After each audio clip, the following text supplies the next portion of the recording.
Okay, so I want to share this story with you. There's a small village called Tilbaby, right? That's the name of the village. A village called Tilbaby. That's a small village between a dusty and a windy river, right? A dusty hill and a windy river. That's the location of the village. In a very small town, a village within a small town. And there's this gentleman called Kojo. This gentleman called Kojo. He's a carpenter. He was known he was popularly known in the village for his quietness. And two, there's an inscription written at the doorpost of his shop. God can. So people has taken note of the boy in these two ways. He's a very quiet, a calm guy who hardly speaks. So I believe people would describe him by, oh, is he not that cool guy? Is he not that quiet guy? And the other way they do know him is the inscription at his doorpost. God can. God can. Okay, so this Kojo, a young carpenter boy in a village called Tilbaby. Tilbaby. Yeah, so this boy has an inscription at his doorpost. God can.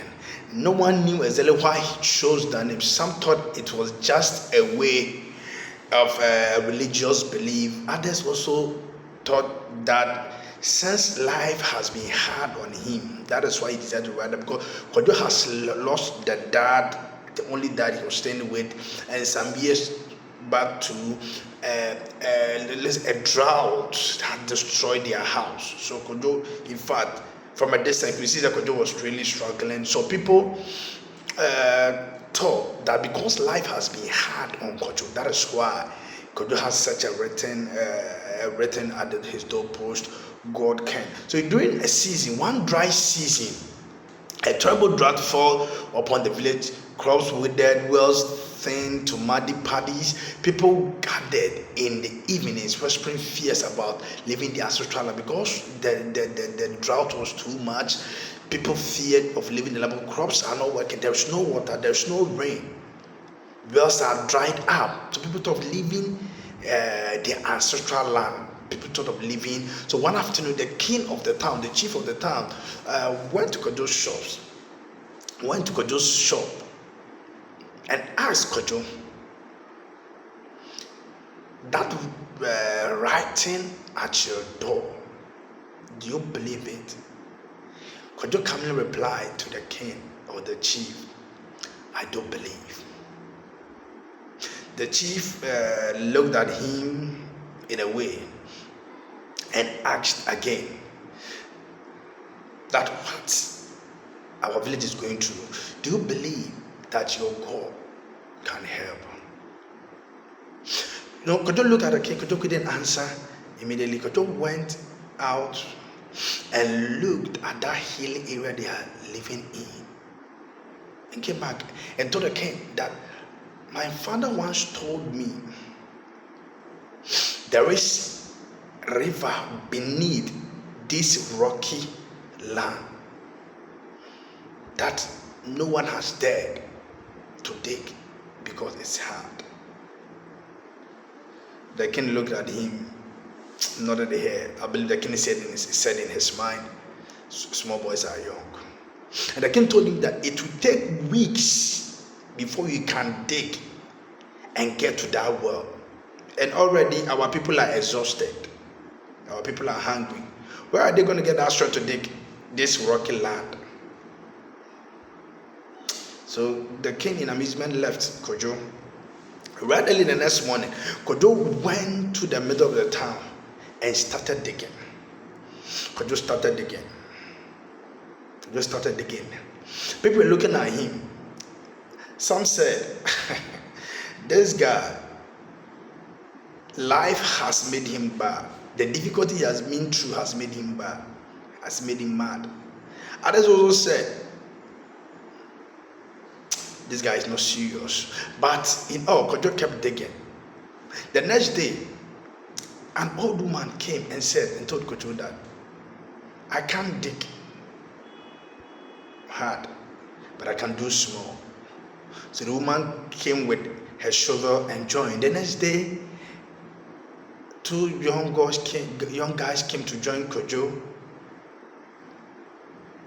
Other two men came to join, and before they realized the number has increased, they kept on digging, they kept on digging, they kept on digging. So they go to a place, they met heavy rocks. These rocks were heavy, these rocks were hard, they couldn't crash through. So people began to lose hope. People began to lose hope. Some left, some remained, but Kojo kept digging. Kojo kept digging. And other few people who were able to help along, they all kept digging. So one of the guys hit one of the rocks, hits one of the, and a hollow sound echoed. And that was a sign of hope. But the sound that came was a bit strange from the rocks.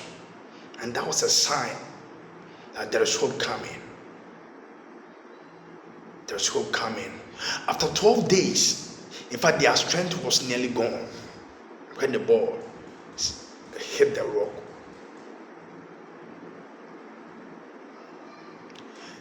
They cleared the rocks carefully, and suddenly, water burst outward from the ground, clear and cool, spilled over their feet. For a moment, the entire village stood stunned and silenced. The laughter and cries wept openly. Water came, and the people was amazed. Some started crying, some started laughing. The chief walked to Kojo, his eyes shining. Kojo shook his head. No, he replied, "You were right to believe God can, but helping wait for us to start digging." Wow. From that day forward, the sign above Kojo's workshop stayed the same, but its meaning grew deeper for everyone who passed beneath it. Because whenever life felt impossible, the villagers will remember the hill, the dry earth, and the spring that waited underneath. There was water underneath the hilly rock, but nobody was digging. From that day, the villagers